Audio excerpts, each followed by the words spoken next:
This is Ian. We're in his Ford Fusion Hybrid. What year is this thing? This is a 2015 Ford Fusion Hybrid Titanium. Wow. The top of the line model. Wow. I tried to go all out. It's been a great car. Got it in 2017 with 17,000 miles. How much did it cost? Thinking back, I think it cost me $18,300. Paid cash. Somehow I doubt that a 2-year-old hybrid that probably sold for like 40, 45 now would be less than half price. Yeah, I think I just found a really good deal. It was a wife who was selling the car, and her husband had worked for Ford. And so they had 2 Fords at the time that were paid off. And he got approached by Chevy, I believe.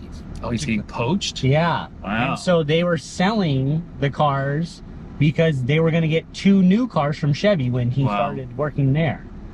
And so I think maybe that's what played into such a good deal, because I think it was the best deal I've ever got. Because they got them for so cheap or for free or whatever. Little to no maintenance.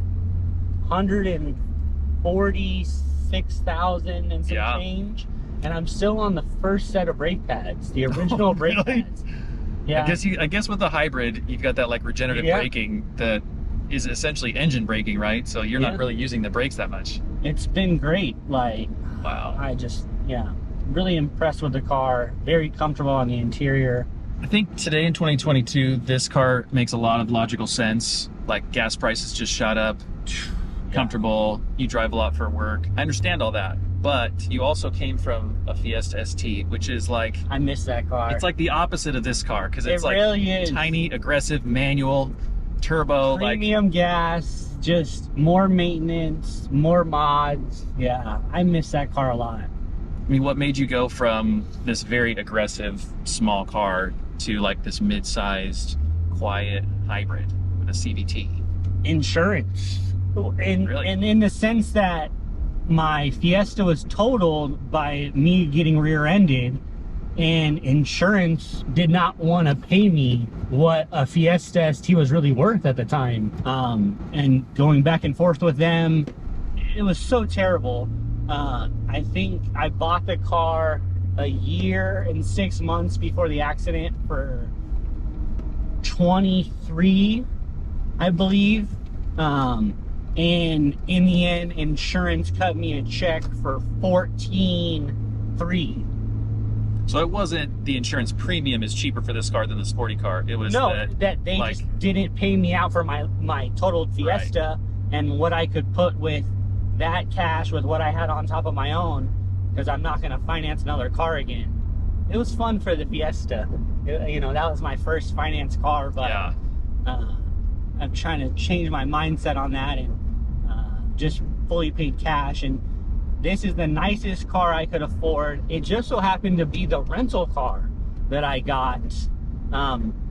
When my Fiesta ST was crashed, I got a Ford Fusion SE hybrid with the turn knob. So it was a little bit newer. I think it was a 2017 at the time. And I really liked it because it was nice, got good gas mileage. It was a total kind of shift.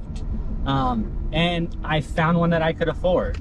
So that's what really made me change. I wish I could have bought another Fiesta ST at the same time, but the market and what they paid me out for the total of my vehicle did not equal. So, well, I don't feel like, I mean, people talk about the Fiesta ST well. We're talking a lot about Fiesta STs, I guess, talking about your car. That was my old car and I really love it. But like, people talk about those cars with fondness, and they talk about like sports cars being rare and all this stuff, but the prices aren't crazy. Like, it's no S2000 or like Supra or anything crazy like those much loved cars are, where the price hits this point where it's like the same as it was new and even can be more. Because like that one I found yesterday that I sent you, 15 grand for a 2015. Yeah, with 88,000 miles. I think the market has kind of come down a little bit. It's just a crazy car market right now as we sit here. People in the Fiesta ST group are selling them to Carvana and these buyers for more than they paid for them. Wow. So they're actually making a profit on the car. And at my time, when my accident happened, you could not do that. Yeah. The market was not like it is right now.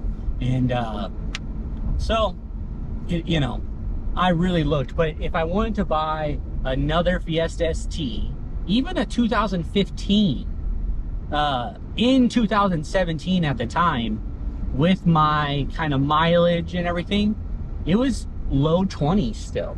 Yeah. Mid to low 20s, and I wasn't gonna pay another $20,000 car after, you know, totaling Well, out. it felt bad to pay an extra like $5 or $6 grand to get back into the same exact car you just had. Yeah, exactly. So- Exactly. Shift into this, which was actually cheaper at the time. Cheaper at Which the time. I feel like Overall maintenance has been cheaper. it's got to be backwards because now I'll bet this car is more desirable. I and haven't would be looked it cheaper. up, but Be interesting. these We high- may need to yeah. look up what it would sell for. yeah. I'll bet it's not that far off of what you paid. I'll bet No, even with 146,000, I'll bet this is like an $11,000 car. I probably agree with that. It's just I'm not gonna sell it. I'm gonna drive it till the wheels fall off. That's my game plan. But I just had the front both wheel bearing hubs replaced Oh yeah. by AAA, as I'm a AAA member, and they said that they literally could not find one thing wrong with the car at 150,000 miles, 146,000 miles. Other than the hubs. Other than the hubs, Okay. yeah, being replaced. He goes, we checked everything else, but you know that's a wear and tear item that will Right. end up going. So Yeah, front wheel drive cars, that's a pretty typical issue. Yeah. On my Focus ST back in the day, that was one thing that had gone bad and then on one side, and I expected the other side to go bad sometime. Just Yeah. too much pressure for those front hubs to like go, stop, turn. I mean, first impressions as I get in, like it kind of feels like I'm sitting like pretty far down, it feels like, which is okay. Like I don't mind that. I like being tucked into a car. So I'm surprised at how it feels like everything is up around me, but it's like it's comfortable. I'm not a small person. I'm 6'5", Yeah. 215-ish, maybe 220. I put on the COVID 5, but like I can fit in here fine. I move your seat back a little bit, but there's still more room to go. So Yeah. big people could definitely fit in these well. Yeah, seats are really comfortable. Little wear and tear on the seat, on the armrest and stuff, but that's to be expected with leather or leather, whatever it is. I feel like there's enough room to put stuff in the back. I mean, some kind of a hatchback version of this would have been awesome though, because you could have a ton of space back there. But this is also kind of a dying breed. Like Ford isn't building the Fusion anymore. A lot of people aren't building as many sedans and things as they used to because the future is SUVs. Yeah. Like you're gonna have to get an Escape hybrid if you wanted to replace something almost exactly like this. Yeah. But I feel like the steering already is a lot more responsive than in my truck. I was thinking about that on my way over here. I was like, my truck has the worst steering of probably any vehicle outside of like a tractor that I've driven. And so just jumping in here immediately, there's very small movements needed to stay in the lane or make a turn or do whatever. Also, if we're going to the wrong spot, let me know. No, going perfect. But I guess I'm surprised at the nature of the vehicle being so relaxed, hybrid, mileage, all that. Like the steering is still pretty good. Yeah. 42.6 miles a gallon average. Yeah, that's pretty awesome. You know, give or take a few, I'm guessing, but really pleased when gas prices are in the mid fours right now, you know, for a gallon. So. Well, I feel like this has aged pretty well. Like overall, you don't look at this and go, this 7-year-old car looks like garbage. Like you've still got 2 screens, one on each side, and then you've got the analog speedo in the middle, and all this also looks fine. I mean, they're touch controls. How do you feel about the touch? Because a lot of people are not fans. I think that they work great. Yeah, they're not. I mean, there's only like 2 physical buttons on this whole interface in the middle, so that could be kind of a pain if you just brush your hand over it, like A little bit, yeah. highlight everything like on Elf when he's in the elevator. It is a little touch sensitive, but it's nothing terrible whatsoever. And even the touch screen itself is actually pretty responsive. You know, it's not a new Mercedes or anything, but Right. for like a 7-year-old car, it works well. Has maps, Sirius satellite. Of course, this was the days before like Apple CarPlay, Yeah, Android Auto, I and all think that. in the end, the following year, this car got Apple Oh, CarPlay. really? Yeah, in 2016. So I wonder if I could look it up. This doesn't feel like electric steering to me, because my truck is a 2013 Ford, and I have like the earliest electric steering, and it is garbage. Like, it's super weird how light it is too. That was one of my first impressions. Whenever you get in it, you could just turn the wheel like with one finger like this, and it's like, what is that? And this has some actual weight to it, which gives it some feel. Like, weight and feel aren't the same thing, obviously, but it feels like you can actually sense what's going on, which is nice. I can't say the same thing necessarily about the brakes. I haven't got it on hard yet, but I'm more worried about regenerative braking than I am brake feel. And that's a fun game to play when you're trying to get to 100%. Yeah. You know? I've gotten some hundreds. You know, and then sometimes people cut in front of you and you get 60%. Yeah. The acceleration is another kind of fun game, depending on how heavy you want your foot to be. Right, you can keep it in EV mode as long as you're light on the throttle. So it'll tell you in the gauges, basically, you're still in a safe load position. That's enough get up for a 4-cylinder, I believe. Yeah, I mean, it's getting extra torque from the hybrid motor, which is good. I do notice that, like, when the gas engine turns on, that there's definitely like a bit of like vibration and kind of like gravelly. It kicks on, you know, because this is still the 2.5 Atkinson cycle engine, right? Which is like a weird, unique thing that I feel like Ford does and maybe nobody else does. I looked it up once what it is. I forget what it is. I haven't really. I am unaware, to be honest. It's like, you know, there's like a 2-stroke and a 4-stroke, and then an Atkinson cycle is like its own thing. It's like a 5-stroke or something crazy. I forget what it is. We'll have to look it up. Like, I could put it in the video. But it's like a unique thing. So that combined with the CVT means that like the engine sensation is a little bit more like a generator than it is like a motor going through gears. All right, we're gonna leave downtown and we're gonna jump on the freeway, see how this thing performs at high speed. Higher speed, yeah. It's actually a pretty good car even at higher speed. What is this little red zone up there? Is that just like the general red line in general? I think that's like the very top of the RPM, obviously. And when I have put it in the red zone driving up to Flagstaff, it might have overheated. Like, oh wow! It said oil temperature's hot. Oh wow! Because I would have, at first I thought that was just telling you the general like amount of power that's being used, but it says 2, 4, and 6, so I'm guessing it's more like engine RPM. Yeah, yep. So if your CVT is just locked in right there at 6, it's kind of a lot. Yeah, and the engine is just like screaming the whole time. It's definitely not a hill climber. Yeah. I gotta say it's good to go to California on a flat land, like. But climbing up the hills to, like, let's say San Diego or to Flagstaff, it really does struggle. What is this rated at for power? I feel like these were like 190 horsepower. Yeah. Something like that. Yeah. It's not enough. I'm gonna have to look up and put some specs on a screen or something, but it's not a ton of power. I mean, my wife's Altima that we just got rid of was similar size. Obviously, it's gonna weigh less because it doesn't have a battery. But similar size, similar power, a CVT. I mean, it's really similar, just without the hybrid system. And it feels like more perky and more responsive than this for sure. So there's something in there in the programming, I think, where this is meant to be a little more laid back. And that's meant to try and be like a normal transmission. Because it even has like an S mode where it will simulate shifts. It like pretends to shift. So CVT will be revving high, and then it will dip down, and then rev up again, and then dip down. And it keeps doing that, like acting like it's got gears. I think that was back when it was difficult to sell the concept of the CVT. Yeah, this has definitely made my driving a little more mellow. Yeah, I was gonna say, are you trying to keep it in like battery mode like right now as long as possible? No, I've gotten over that phase because I've had the car for a couple of years now. But at the very beginning, yeah, and sometimes you do. You know, what I'm more trying to do now is look at the traffic ahead of me and just know, like, I'm gonna coast there. I'm not gonna try and drive up to it. I mean, I'm at 30, so this whole time since we made that turn, I've been in EV mode, and I'm very, very, very lightly squeezing the throttle, just tiny bits more.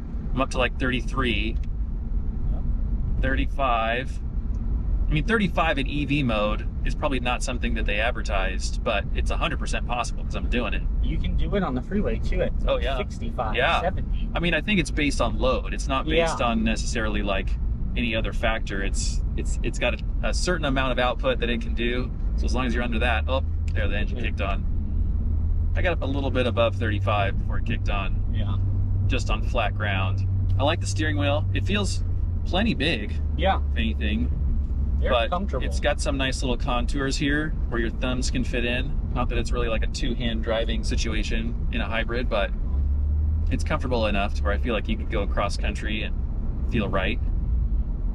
There's another one that has lane assist and lane keep. So there's some really nice Ford Fusions out there.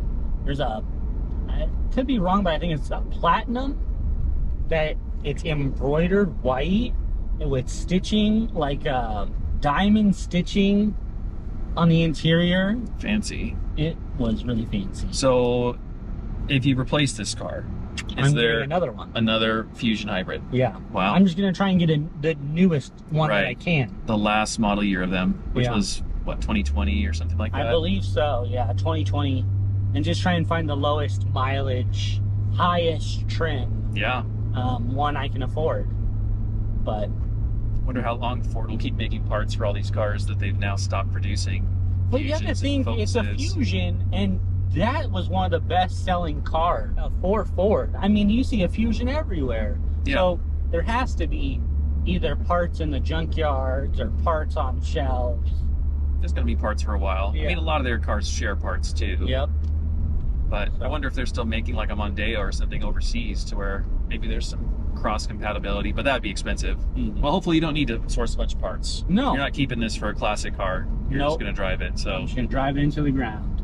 That's the plan. And as long as the battery stays with me, I'm happy. And I've had no battery problems, literally just done oil changes, air filter, cabin filter, tires, rotations. That's it. Details. It's been a really good car. I mean, I feel like that should be the norm nowadays. And I was talking to a guy who has a Tesla Model Y, and he was pretty proud of himself for having this car that needed no maintenance. He was like, it needs zero maintenance. Well, besides like brakes, tires, like it needs some maintenance, but it needs very little. Yeah, nothing. But really, that's not that big of a difference, I would think, between that car and this car. The only difference is an engine air filter and your oil changes. Yeah. And that's it, right? Yep. I mean, there's potential for other things to go wrong, but I don't know necessarily that there's that much more potential. I feel like EVs are also pretty new, so who knows what's going to happen with a 15-year-old EV, because maybe the drivetrain system is okay except for the battery, in which case replacing that battery is not going to be cheap. I would rather replace hubs or something else small than do a full-blown Tesla battery or whatever. I mean, I've hypothesized about this in the past, but I think that there isn't going to be this light switch moment where people go from their Expedition to some giant Ford EV. Like, I think a car like this that's a mild hybrid is really more of the future. And like, we saw it happen. Well, we saw it happen with cars like this. Obviously the Prius, this kind of car, all that, those were huge. But then EVs came out and it kind of dwarfed them as far as the excitement of mileage, because then it's just plug it into the wall, feels like it's almost free and all that. But then you also saw these hypercars that were mild hybrids, LaFerrari, P1, NSX, like all these cars that can really benefit from having these hybrid systems put on top of them, Ferrari SF90. And I'm going, look, if it works in that super high performance situation, and it works in this situation, which is like lightweight-ish passenger car, low power, then why can't it work for everything in the middle too? Yeah. I mean, Volvo's kind of exploring that with the Polestar, where it's like almost equal parts electric and gas, if I remember right. And so it feels to me like there's not going to be a moment when combustion is gone, when we're all on batteries. It's going to be like, yeah, every F-150 is a hybrid. Every Explorer is a hybrid. Every Econoline van or service van or whatever is a hybrid. Like, there's hybrids. Of course they're hybrids. And maybe you get 50 or 100 miles of EV range, and if you need to go further, then you could put some gas in it. But maybe you fill up once a month. And it's this step in that direction that I think is the future. I think that this kind of thing is something we need to get used to. The little driving coach, or thinking about having a plug-in version of this, because they sold a plug-in version of this car too, didn't they? Yeah, there is a plug-in. I forget what that thing was called. There was a name for it, but it had a bigger battery.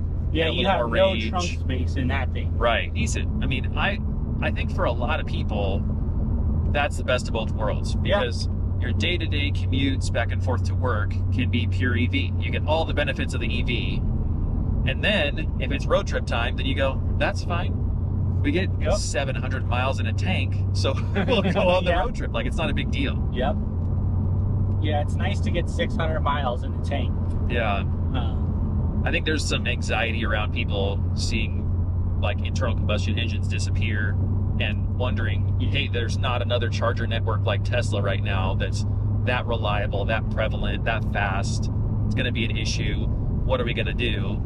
Yeah. A, we're not all like over the road truckers where we need to have tons of fuel stations everywhere. But also B, maybe we don't need to have that good of an infrastructure if you can just charge it at home. Like, charge it overnight, you get your 80 miles of range back, you're good to go. I'm driving back from reviewing my buddy's Fusion Hybrid, and honestly, the driving experience isn't that much better than this truck, which is saying something, because this truck is pretty terrible to drive. I think that car is for somebody who is not interested in driving as an activity.